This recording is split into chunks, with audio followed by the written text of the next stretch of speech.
Traffic was heavy, as it always was, even on Saturday.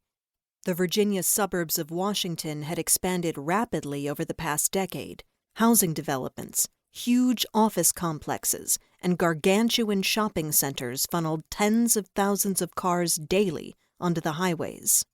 The traffic issue was a hot one in local politics, with one candidate pointing out the increased prosperity such growth had brought, and another pandering to the fury of frustrated commuters who spent hours inching along the crowded roads on their way to and from work. Not until after she had passed the Dulles Airport exit was Erin able to relax at the wheel of her borrowed car. Traffic patterns and routes were unfamiliar to her, and she had not been behind the wheel of a car for almost a year. Fran, who liked to cultivate an impression of carefree affability, was, in actual fact, extremely selfish about her property, and the car was a prized possession.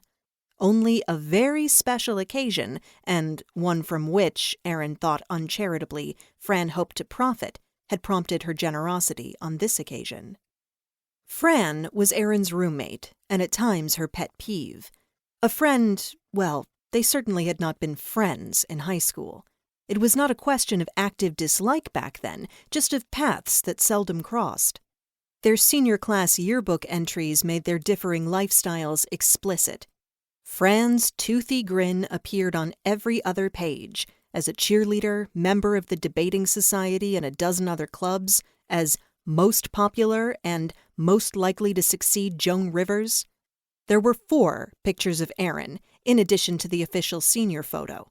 She had been editor of the literary magazine, a library aide, a member of the choir, and winner of the award for highest senior class average grade.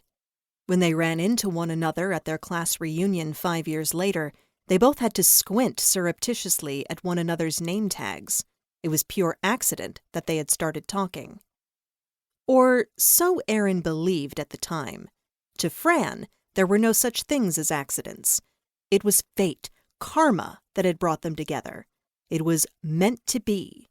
Fran had a way of encouraging people to talk, one of the reasons why she had been voted most popular, and Erin had been in a particularly vulnerable state of mind that day.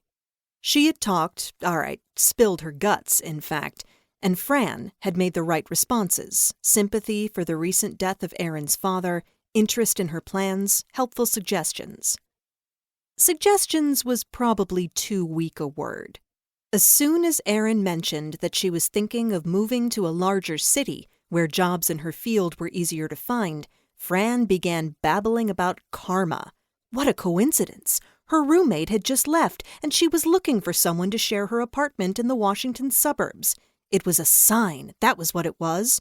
New York? You're crazy, love. Do you know what a one-room hovel in Manhattan would set you back? Do you have any idea what they pay editorial assistants? And talk about your mean streets, you'd be mugged or raped or both within a day. Listen, sweetie, there are thousands of magazines and newsletters and house organs published in D.C. Erin finally got a word in. Thousands? Fran grinned and ran a careless hand through her fashionably tousled hair. Hundreds, at least. Honestly, Erin, this is too perfect. I mean, you have to get out of this hick town. You said your mother is all set, living with your aunt and sharing expenses, but you can't stay there. You'll go crazy with 2 old ladies bitching at you all the time about cleaning your room and getting home by midnight. Erin was feeling guilty and disloyal for complaining about her aunt's nagging and her mother's helplessness, but Fran's shrewd assessment struck a nerve. Her lips curled, and Fran was quick to exploit her emotions. "They can't help it," she said kindly.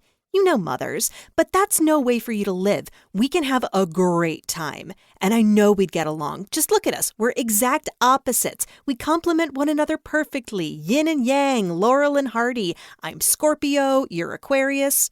"Gemini," Erin said. "What? Oh." Fran dismissed this minor error with a wave of her hand. "Same thing." The more Erin thought about the idea, the more it appealed to her. She had only dim memories of the years she had lived in Virginia, but the memories were all happy ones. She told Fran she'd think about it and let her know, and when she got home to face her aunt's probing questions about where she had been and why she was so late and how many beers she had drunk, the decision was made. It pleased everyone.